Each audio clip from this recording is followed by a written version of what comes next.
Amoka was beautiful, rich in charm, and always admired wherever she went, but behind her beauty was a secret that no one knew. 10 times, she had conceived, and 10 times, she had laid her body on cold tables, letting strange hands take away the lives inside her. To her, children were nothing but a chain, a burden that tied women to poverty and misery. But one day, when she finally longed for the very thing she once despised, her prayers were answered, not with joy, but with horror. This is the story of Amoka, a woman who mocked the gift of life, until the gift came back to mock her. Amoka was born in a crowded village compound in eastern Nigeria. Her mother, Mama Nkechi, sold vegetables at the market, sweating under the hot sun from dawn until evening. She had 7 children, 4 girls, 3 boys, and life was nothing but struggle. Amoka, the 4th born, hated it all. She hated sharing clothes with her sisters. She hated eating watery soup where the meat was always too small for everyone. She hated how her father drank palm wine every evening and came home with nothing. From childhood, she swore, "I will never live this kind of life. Children only bring suffering. They suck your strength, they waste your youth, and they drag you into poverty." She made a promise to herself she would never end up like her mother by the time she was 16. Amoka's beauty had begun to shine like the morning sun. She was tall and slim, her skin smooth and glowing. Her large eyes seemed to hold secrets, and her smile was enough to weaken even the strongest man. Suitors came from near and far. Farmers, traders, even educated men from the city. They all brought gifts, goats, yams, palm wine, wrappers. But Amoka turned them all away. Marriage meant children. And children meant chains. Instead, she wanted freedom, the city life, fine clothes, golden jewelry, money in her pocket. When Amoka turned 18, she left the village. A wealthy businessman she had been secretly seeing took her to the city. There, a new world opened before her. The streets were alive with cars, shops, and bright lights. She saw women wearing makeup and wigs, carrying handbags, walking like queens. Amoka swore she would become one of them. Her beauty became her greatest weapon. Men noticed her everywhere, in bars, restaurants, even on the street. One by one, they offered her money, gifts, and promises of heaven. And Amoka welcomed it all, but with the pleasures came the first problem. At 19, she missed her period. Fear gripped her heart. A child. No. She could not allow it. Not when her life had just begun. A friend whispered to her about a doctor, a man who could remove the pregnancy. That night, Amoka lay on a cold table in a dim room, staring at the ceiling while the man walked. The pain was sharp, the smell of blood heavy. But when it was over, she stood up, wiped her tears, and whispered, "I am free again." From that day, Amoka thought she had discovered a secret weapon. Every time a new pregnancy came, she found a way to end it, the second one. The third one. The fourth, she never thought twice. To her, it was like throwing away an old cloth. Nothing mattered, as long as she could continue her sweet life. By her mid-20s, Amoka was living like a queen. She had different men paying her rent, buying her clothes, taking her to parties. Other women envied her. But behind the glitter, her womb had become a graveyard. The 6th abortion was the worst. The nurse shook her head and said, "Amoka, your womb is becoming weak.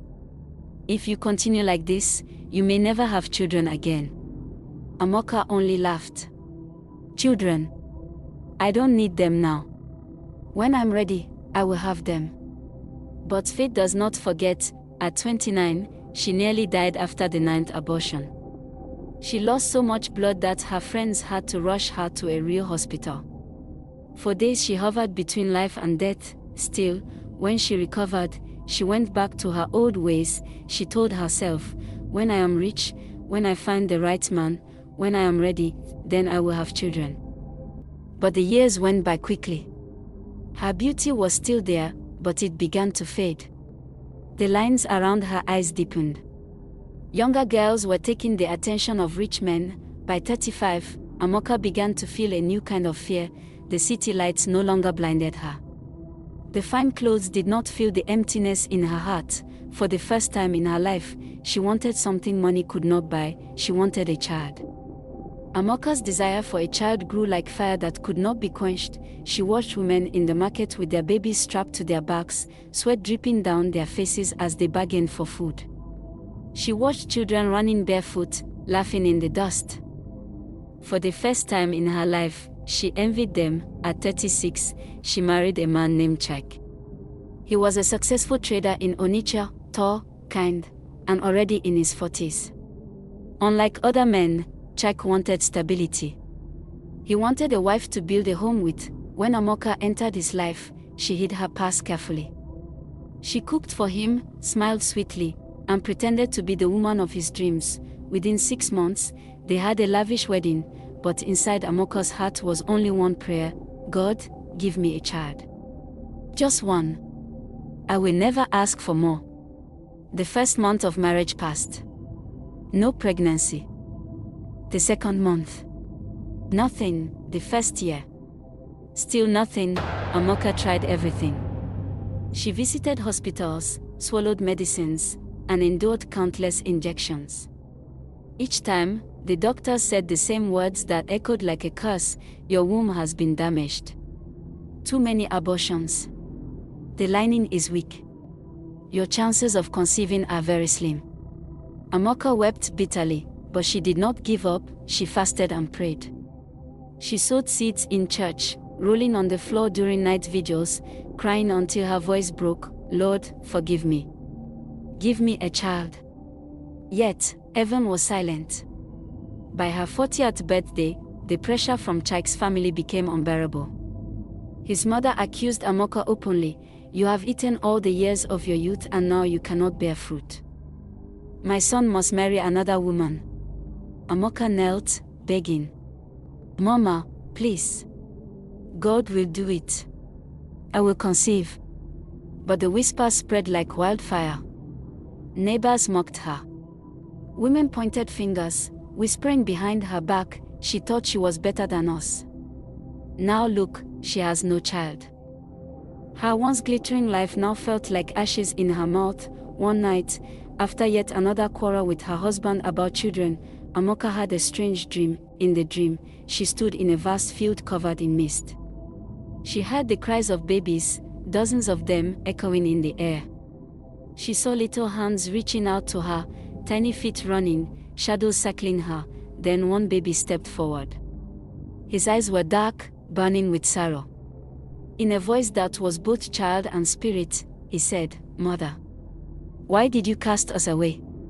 Amoka fell to her knees, trembling. Please, forgive me.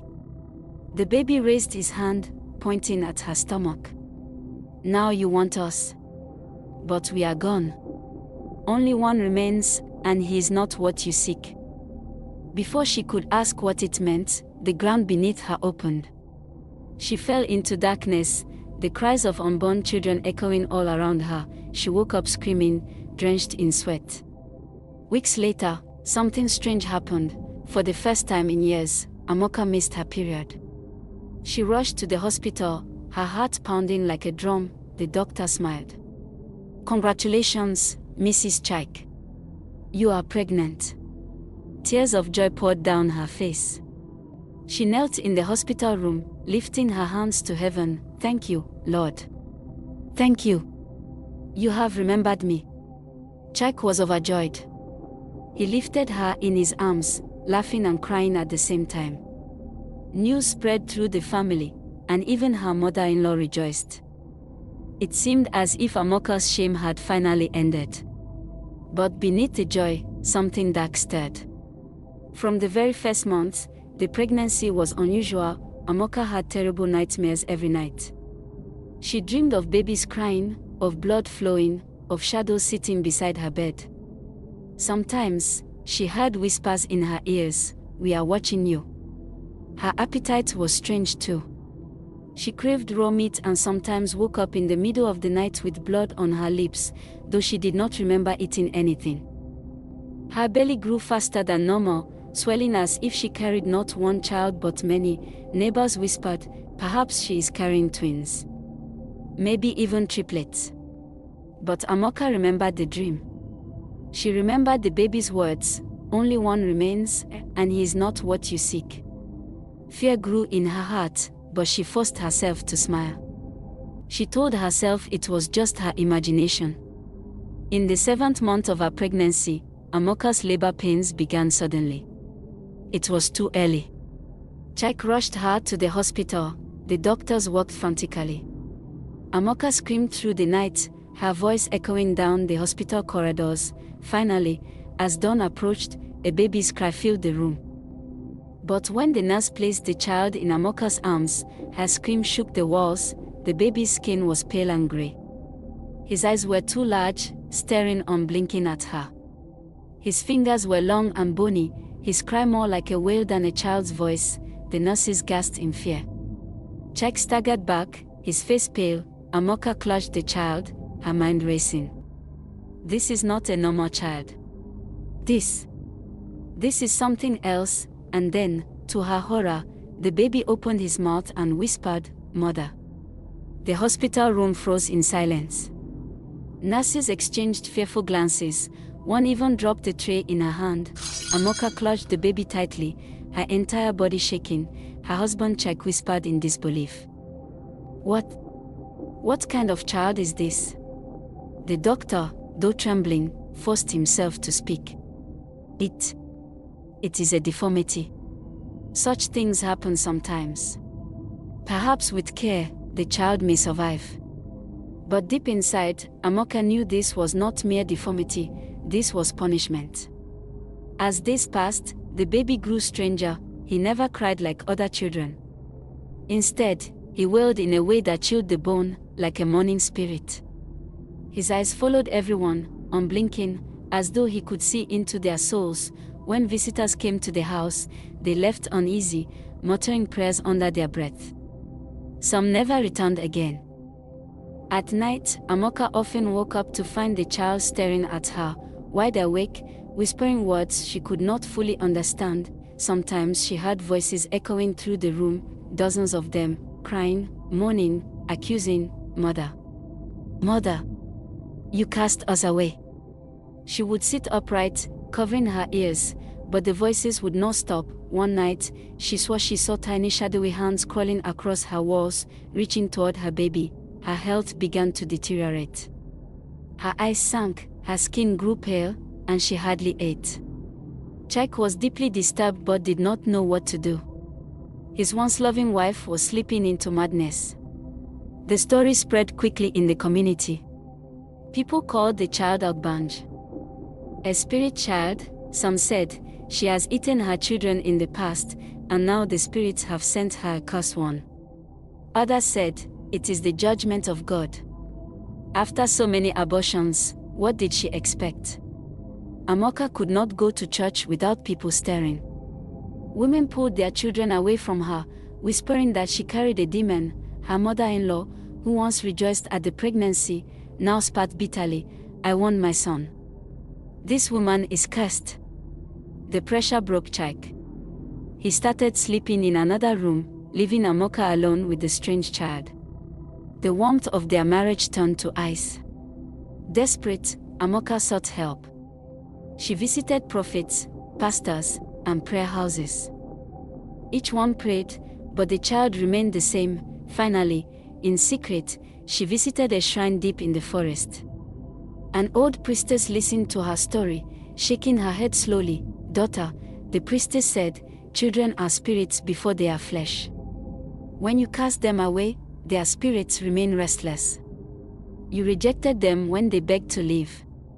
Now, one has returned, not as a blessing, but as a reminder. You cannot chase this one away. He is the keeper of the others." Amoka fell to her knees, weeping. "Please, Mother, tell me what to do." The priestess looked into the flames of her fire. "The spirits demand balance. Either you accept him and live with the torment, or you give him up, but if you do, your soul will not rest in this life or the next. Amoka returned home broken.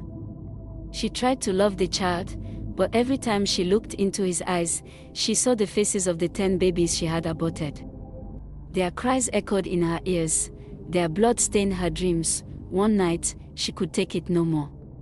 She stood over the crib, the baby staring at her silently. "Why won't you let me rest?" She screamed, tears streaming down her face. The baby's lips curled into something like a smile. And in that same eerie whisper, he said, "Because we will never rest." Amoka collapsed to the floor, clutching her head. She wailed until the neighbors knocked on the door, but by then, she was silent. Weeks passed, and Amoka's torment only grew heavier. She stopped bathing, her once beautiful hair turned wild and unkempt, and her clothes hung loosely on her shrinking frame. One afternoon, she carried the child to the market. Women were selling yams, pepper, and fish when Amoka suddenly began shouting, "Leave me alone. Stop following me. I said I am sorry." She dropped the child in the sand and slapped at the air, as if unseen hands were tugging at her. The market women screamed. Some rushed to pick up the baby, while others fled, crying, "She is possessed." Amoka tore her wrapper and ran through the market half naked, her voice echoing like a madwoman, "They are coming for me. My children are coming for me." From that day, she never returned home. She wandered the streets, begging for food, her eyes wide with madness. The cursed child was taken away by Chike's relatives, but no one wanted to raise him. Some swore he disappeared one night, vanishing from his crib without a trace. Others whispered that he was seen in the forest, crawling on all fours like a beast. Amoka's life became a living parable. Once adored for her beauty and wealth, she was now a madwoman, feared by children and mocked by strangers. Sometimes at night, people heard her crying by the roadside, "Give me back my babies. Please. I will love them now. I promise." But the spirits never answered. One rainy morning, her lifeless body was found under a tree. Her hands were clutched tightly to her belly, as though she were still begging to carry a child. Children are blessings, not burdens. The life we despise today may be the very thing we beg for tomorrow. When we reject nature's gift, we invite nature's wrath. A womb that sheds innocent blood will one day cry for it in vain. This is the story of Amoka, a woman who thought life was hers to control, until the very lives she threw away returned to control her. Tell me, what do you think? Did Amoka deserve what happened to her, or was she only a victim of her choices?